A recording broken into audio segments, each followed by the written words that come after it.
The massive crystal dome of the Galactic Council building stretched across 3 kilometers of the neutral planet Concordia. Inside, representatives from 12 different alien species sat in their environmental pods, each one designed for their specific needs. The air hummed with translation devices, working overtime as worried voices filled the chamber. Ambassador Vextel of the Hegemony floated in his liquid-filled sphere, his tentacles writhing with obvious distress. His species had controlled this sector of space for over 5,000 years, but even they feared what lay ahead. The holographic display in the center of the room showed a 3-dimensional map of local space, with one area marked in pulsing red warnings. "The Void Nexus has claimed another probe," Vextel announced through his translator, his voice carrying the weight of ancient fear. "That makes 47 automated scouts lost in the past century alone. None have returned even basic telemetry data." The Crystalline Collective's representative, a being of living mineral named Shardok, chimed in with sounds like breaking glass. "Our archives contain warnings about this region, dating back 12,000 cycles. The inscriptions speak of ships that entered and emerged as hollow shells, their crews gone mad or simply vanished entirely." On the display, the Void Nexus appeared as a roughly spherical region of space, about 2 light-years across. Ancient warning buoys surrounded it, like a fence of electronic scarecrows, broadcasting messages in dozens of dead languages. The translations all carried the same basic message: turn back, death waits within, the laws of nature do not apply here.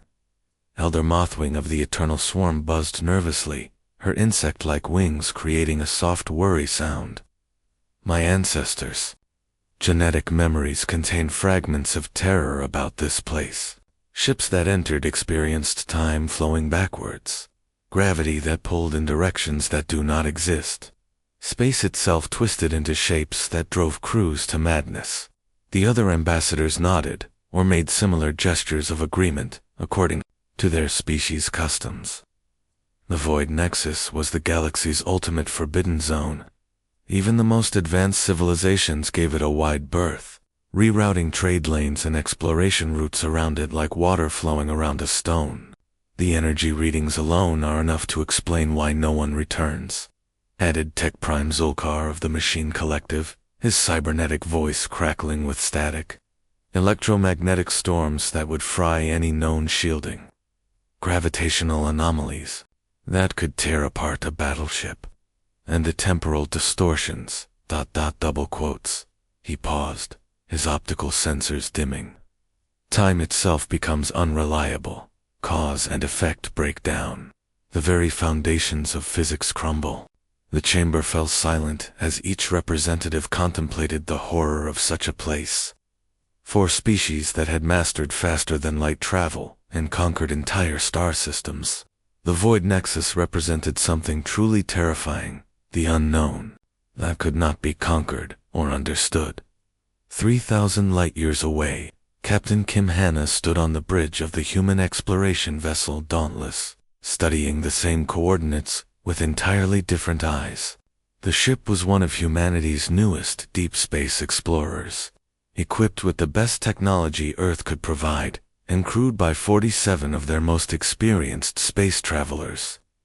"These readings are fascinating," she said to her first officer, Commander Park Ji-won, who stood beside her reviewing the same data on his tablet. "Look at these gravitational fluctuations. And these electromagnetic signatures are unlike anything in our databases." Park nodded, his expression showing curiosity rather than fear. "The temporal readings are particularly interesting. Whatever is causing these effects, it is definitely artificial. Natural phenomena do not create such organized patterns." At the science station, Dr. Han Jisu looked up from her instruments with excitement in her eyes. "Captain, I am detecting traces of exotic matter within the region. The energy signatures suggest technology far beyond anything we have encountered before." Chief Engineer Lee Minho joined the conversation from his position near the engine displays. "The power readings coming from the center of that region could run our entire ship for 1,000 years. Whatever is generating that kind of energy, we need to understand it. Security Chief Yuan Taiho, ever practicable, studied the tactical displays. The automated warnings are certainly dramatic, but they are very old. Some of these signals have been broadcasting for millennia. That suggests whatever created them wanted to keep people away for a very long time. Captain Kim smiled, the expression of a human who had spent her entire career pushing into unknown regions of space. Gentlemen, we have been given coordinates to survey this sector as part of our contribution to galactic exploration efforts. The fact that other species consider it dangerous just makes it more scientifically valuable. She turned to address her bridge crew. Lieutenant Choi, plot a course for the Void Nexus. Standard approach, protocols. Dr. Han, I want full sensor sweeps the moment we are in range. Minho, make sure all systems are running at peak efficiency. Whatever we find in there, we are going to study it properly. The crew moved to their tasks with the calm efficiency that marked human space exploration. Where other species saw cosmic horror, they saw scientific opportunity. Where others found reasons to flee, humans found reasons to investigate. As the Dauntless changed course toward the Forbidden Zone, none of the crew showed even a hint of the fear that had paralyzed galactic civilization for thousands of years. The Dauntless approached the outer edge of the Void Nexus 12 hours after leaving their previous coordinates. The first sign that they had entered something unusual came from Navigation Officer Kim So-min, who frowned at her instruments with the expression of someone trying to solve an interesting puzzle. Captain, our chronometers are showing some odd readings, she reported. Ship time is running about 3 seconds faster than standard galactic time. The temporal displacement is increasing the closer we get to the center. Captain Kim Hanna nodded calmly, noted in the log, and adjust our communications accordingly. We do not want command thinking we have gone silent. She turned to her science officer. Dr. Han, what are your sensors telling you? Dr. Han Jesu's fingers danced across her console as streams of data filled her screens. The electromagnetic readings are extraordinary, Captain. We are detecting energy patterns that should not be possible according to standard physics. But the shielding is holding perfectly.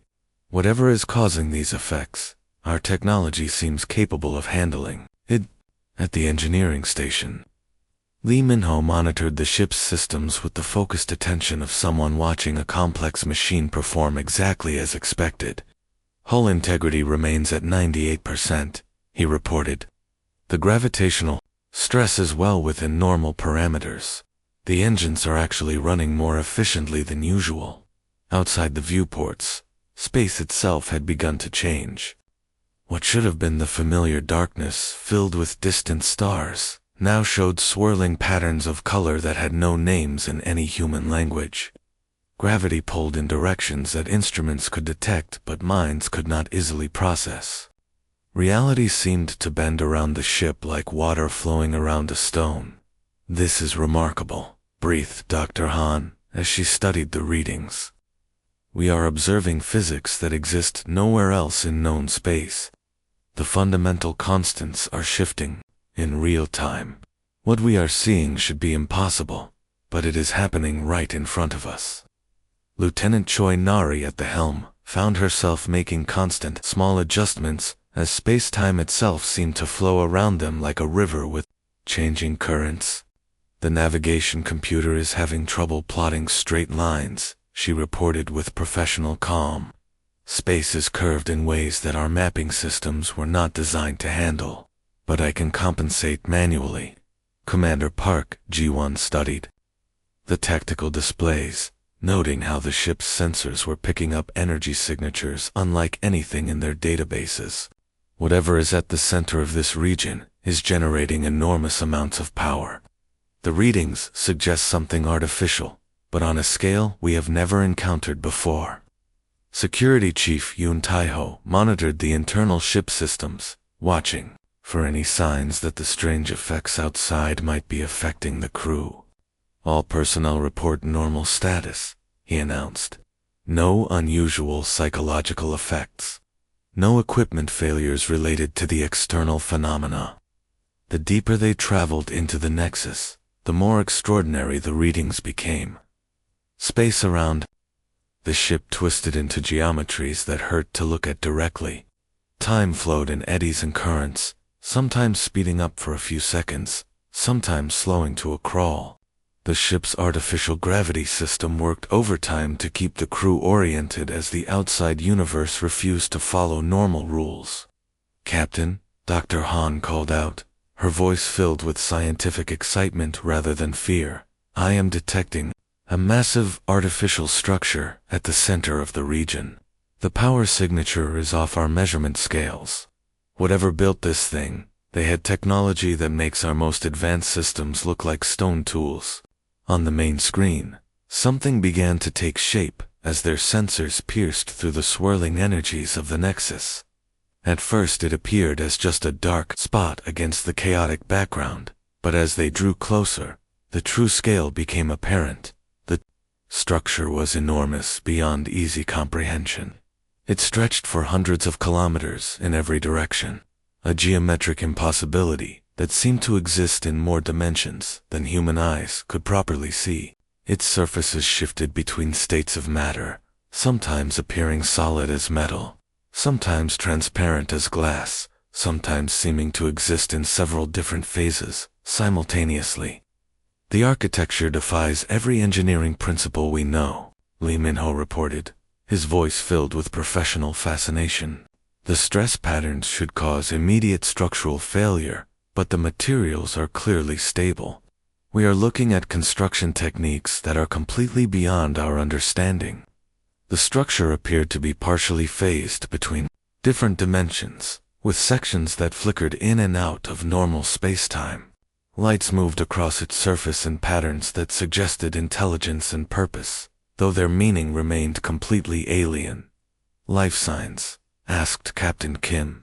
"Difficult to determine," Dr. Han replied, adjusting her sensors to penetrate the exotic energies surrounding the structure. "The energy patterns are so complex that biological signatures would be nearly impossible to detect. But there is definitely something active inside that thing." Commander Park studied the tactical implications. "No weapon signatures that we can identify, but with technology this advanced, we might not recognize their defensive systems, even if we were looking directly at them." Captain Kim made her decision with the calm certainty that had carried her through 15 years of deep space exploration. "Take us in closer. If whoever built this wanted to communicate, they chose one hell of a way to get our attention." As the Dauntless moved toward the impossible structure, the crew prepared to make contact with technology that had waited in this forbidden region of space for unknown thousands of years. The docking bay that opened in the side of the massive structure defied every rule of engineering that the human crew understood. As their shuttle approached, the solid metal wall simply faded away like morning mist, revealing a chamber large enough to hold their entire ship. The walls inside shifted constantly between different materials, sometimes appearing as smooth metal, sometimes as crystal, sometimes as something that looked like liquid light, frozen in place. Captain Kim Hana led the away team through the airlock, followed by Dr. Han Jisoo, Commander Park Ji-won, Security Chief Yoon Tae-ho, and Engineer Lee Min-ho. Their environmental suits registered breathable atmosphere, but they kept their helmets sealed as a precaution. The gravity felt normal, though their instruments showed it changing direction every few seconds, in ways that should have left them floating or pressed against the walls. "The corridor ahead appears stable," reported Yoon Tae-ho, studying his scanner. "Readings, but the walls are definitely not made of any material in our databases. The molecular structure keeps shifting." They walked through passages where geometry refused to behave properly. Hallways that looked straight ahead appeared curved when viewed from the side. Doors opened onto rooms that were clearly larger inside than the space they occupied should allow. Dr. Han took readings constantly, her scientific instruments recording data that would take years to analyze properly. "This is not just advanced technology," she whispered in amazement. This is technology that operates by completely different physical laws. Whoever built this place understood reality in ways we cannot even imagine. The corridors led them deeper into the structure, past chambers filled with equipment whose purpose remained completely mysterious.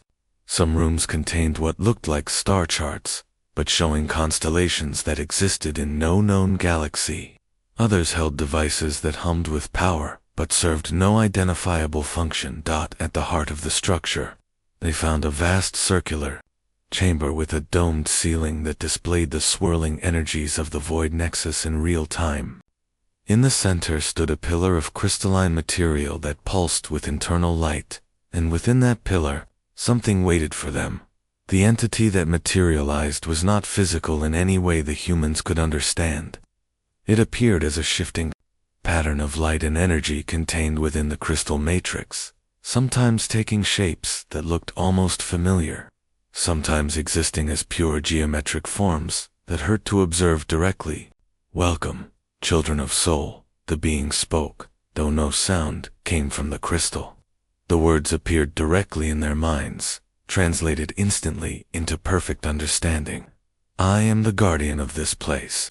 I have waited 37,000 cycles for a species capable of completing what you would call the trials."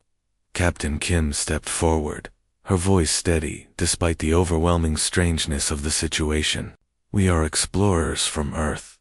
We came here to study the phenomena in this region. Are you responsible for the effects we observed?" "I maintain this testing ground," the Guardian replied, its mental voice carrying echoes of vast age and patience.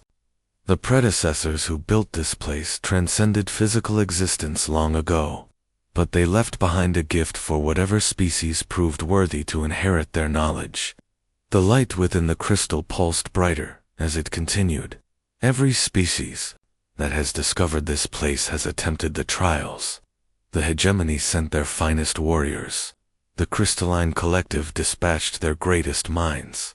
The machine collective offered their most advanced artificial intelligences. All failed." Commander Park frowned thoughtfully. "What exactly are these trials testing for?" "Not intelligence, though that is useful. Not strength, though courage is required. Not technology, though adaptability matters." The Guardian's form shifted into patterns that suggested deep contemplation. "The trials test something more fundamental, the willingness to face the impossible without despair, to adapt when adaptation seems futile, to persist when persistence appears meaningless." Dr. Han's scientific curiosity overcame her caution.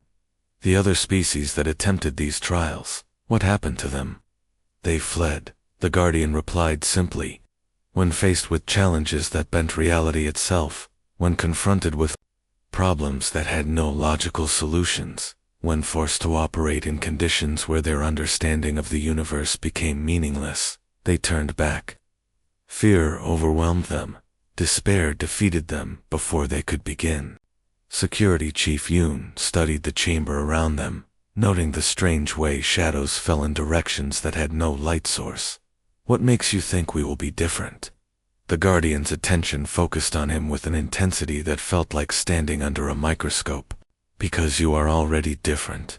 When your species discovered this region, did you turn away in fear? When your instruments detected impossible energies, did you flee? When space itself began to behave in ways that violated everything you thought you knew, did you retreat?" Engineer Lee Minho smiled despite the situation. "We took sensor readings and plotted a course toward the center." "Exactly." The Guardian's form brightened with what might have been approval. "Other species see chaos and terror. You see interesting problems to solve. Other species encounter the unknown and feel existential dread. You encounter the unknown and feel curiosity." Captain Kim exchanged glances with her team. Each of them had spent their careers pushing into unexplored regions of space, facing dangers and mysteries that would have sent earlier generations running. The idea of backing down now, when faced with the ultimate challenge, simply did not occur to them. "What do these trials involve?" she asked. "Reality itself becomes your opponent. Physics becomes fluid, cause and effect separate. You will face challenges that cannot be solved through conventional thinking. The Guardian paused. Are you prepared to begin? Captain Kim looked at her team and saw the same determination in their eyes that had carried humanity to the stars. When do we start? The chamber around them dissolved like smoke, and suddenly each member of the human team found themselves alone in completely different environments. The Guardian's voice echoed in their minds one final time. Face what others could not. Adapt. Where others failed. Persist where others despaired. Engineer Lee Minho opened his eyes to find himself in what appeared to be an engine room, but one that existed in impossible dimensions. The machinery around him stretched, not just up and down, left and right, forward and back, but also in directions that had no names. Pipes and conduits twisted through spaces that his eyes insisted were not there, connecting to components that existed in 4 spatial dimensions. Simultaneously, red warning lights flashed from consoles that floated in midair without any visible support. The diagnostic readouts showed critical system failures and equipment he could barely see, let alone understand.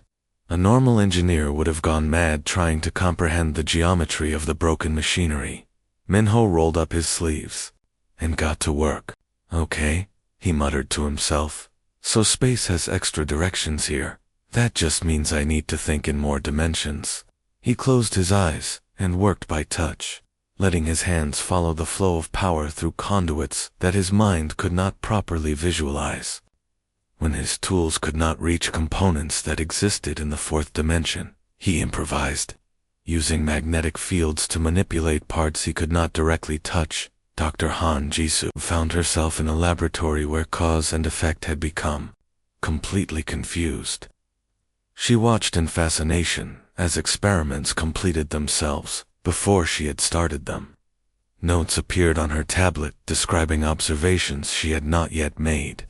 Test results displayed on screens before she had run the tests.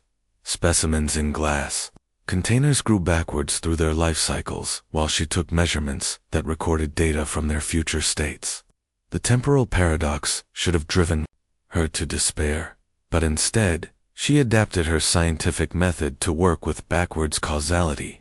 She learned to read the results first, then design experiments to produce them. Treating time as just another variable to control.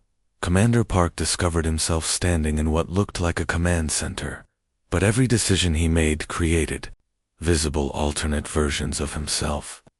When he chose to examine the left console, another Park materialized to check the right one. When he decided to call for backup, a different Park appeared, who chose to proceed alone. Within minutes, dozens of alternate versions of himself filled the space, each representing different choices and possibilities. The chaos of multiple realities should have overwhelmed any commander, but Park simply adapted his leadership style to coordinate with himself. He assigned different tasks to each version, treating his alternates as crew members rather than existential nightmares. Security Chief Yoon Tae-ho faced his trial in an arena where his deepest fears took physical form. Monsters from humanity's collective unconscious materialized around him, shapeless horrors that represented every terror that had ever haunted human dreams.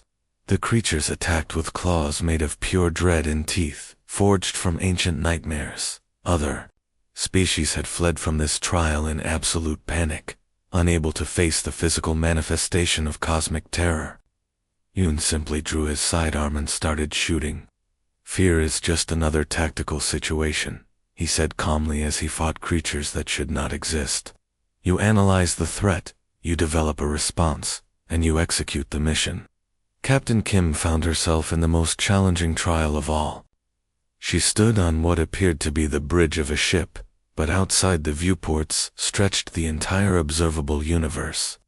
Every star, every galaxy, every cluster of matter existed as tiny points of light that she could somehow control with her commands. A voice that sounded like the combined wisdom of every civilization that had ever existed spoke to her. You must make decisions that will affect the fate of every living being in the universe. The weight of cosmic responsibility rests upon you. How can any mortal mind bear such a burden? The scale of it should have crushed her spirit immediately. Other species had collapsed under the psychological pressure of being responsible for universal consequences. But Kim simply sat down in the captain's chair and began making decisions with the same steady resolve she brought to any command situation. Every decision a captain makes affects lives, she said quietly. The scale does not change the fundamental responsibility. You gather the available information, you consider the options, and you choose the path that serves the greater good. As each human adapted to their impossible trial, the Guardian watched with growing amazement. Where other species had seen cosmic horror, these humans saw engineering problems. Where others had encountered existential dread, these humans found interesting challenges to overcome. Minho completed repairs on machinery that existed in 4 dimensions by treating it as a slightly more complex version of normal maintenance. Dr. Han conducted experiments that worked backwards through time by simply adjusting her scientific method to accommodate temporal paradox. Commander Park coordinated with dozens of alternate versions of himself, as if managing a large crew. Yoon defeated fear incarnate by treating it as another security threat. Captain Kim accepted responsibility for the entire universe and began making decisions to protect it. One by one, the trials concluded. Reality reassembled itself around them as they found themselves back in the Guardian's chamber. Their impossible tasks completed through nothing more complicated than human stubbornness and the refusal to accept that any problem could not be solved. The Guardian's crystalline form pulsed with something that might have been astonishment. In 37,000 years, no species had shown such practical determination in the face of cosmic impossibility. The Guardian's crystalline form blazed with light as the human team reassembled in the central chamber. For the first time in 37,000 years, the ancient entity experienced something that could only be described as amazement. The trials that had broken the spirits of a dozen advanced civilizations had been completed by these humans with what appeared to be simple determination. Extraordinary. The Guardian's mental voice carried undertones of wonder. In all the millennia I have waited, no species has approached the trials with such practical audacity. You treated cosmic impossibilities as engineering problems. You faced existential horror as tactical situations. You accepted universal responsibility as just another command decision. Captain Kim straightened her uniform and looked directly at the swirling energy patterns within the crystal. We came here to explore and learn.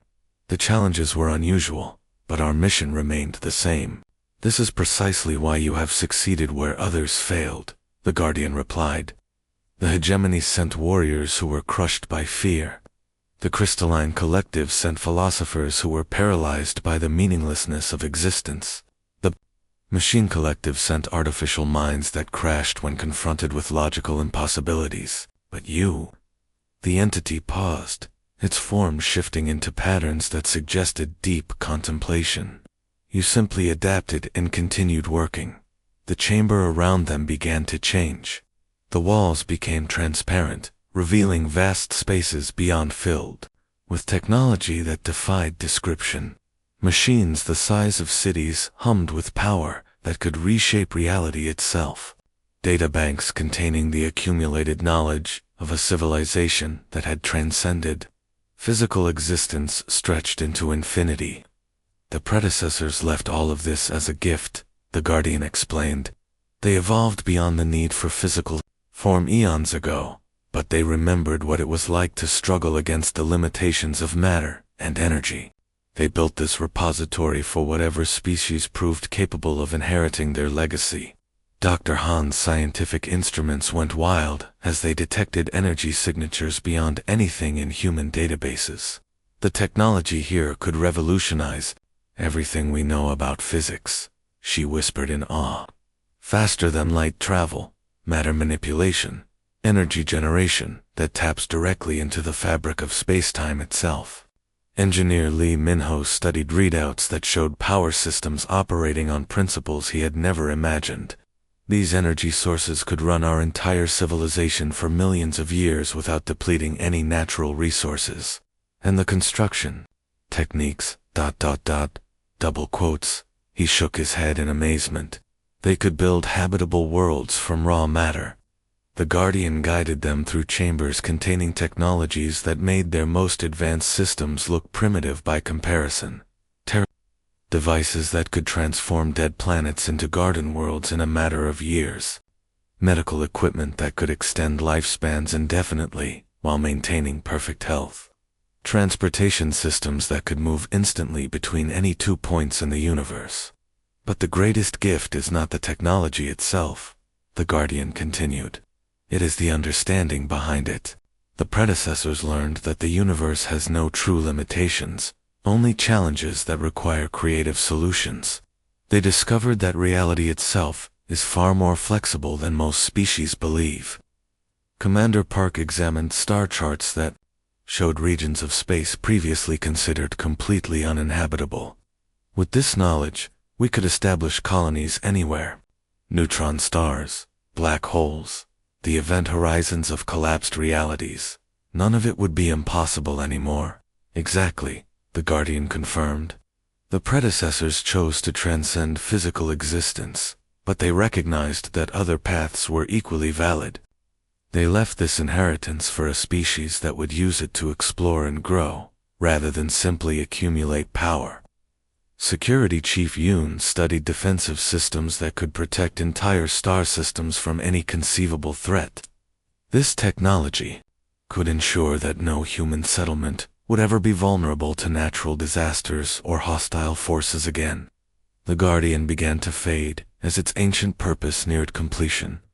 I have waited so long to pass on this responsibility. The trials were designed to find a species that would not be overwhelmed by such power, that would use it wisely rather than destructively. Your practical approach to impossible problems shows that you understand the true nature of progress. It is not about conquering the universe, but about adapting to work with it. Captain Kim accepted the data crystals that contained the complete technological legacy of the predecessors. We will use this knowledge responsibly. Humanity has always believed that there are no truly impossible problems, only solutions we have not discovered yet. As the Dauntless departed the ancient structure with its precious cargo, the Guardian's final message followed them. Go forth and show the galaxy what it means to face the unknown without fear. Transform the impossible into the merely difficult, and then into the routine. The return journey to human space took 3 weeks. When they arrived, the crew found themselves in possession of technology that would reshape not just human civilization, but the entire galactic community. Within months, human colonies began appearing in regions of space that had been considered absolutely uninhabitable. Black holes became power stations that fed energy to entire star systems. Neutron stars were mined for exotic materials using techniques that treated their crushing gravity as merely another engineering challenge. Reality storms that had terrified other species for millennia became highways for instant travel between distant galaxies. The Galactic Council watched in growing amazement as humans established thriving settlements in places where no life should be possible. When asked how they accomplished such impossible feats, human responses were invariably practical. Well, it looked interesting, so we figured out how to make it work. In the depths of space, where cosmic horrors had once lurked, and reality itself feared to function properly, human voices could now be heard, saying the words that had become their species' unofficial motto when facing the impossible. That is definitely unusual. Let us see what we can do with it.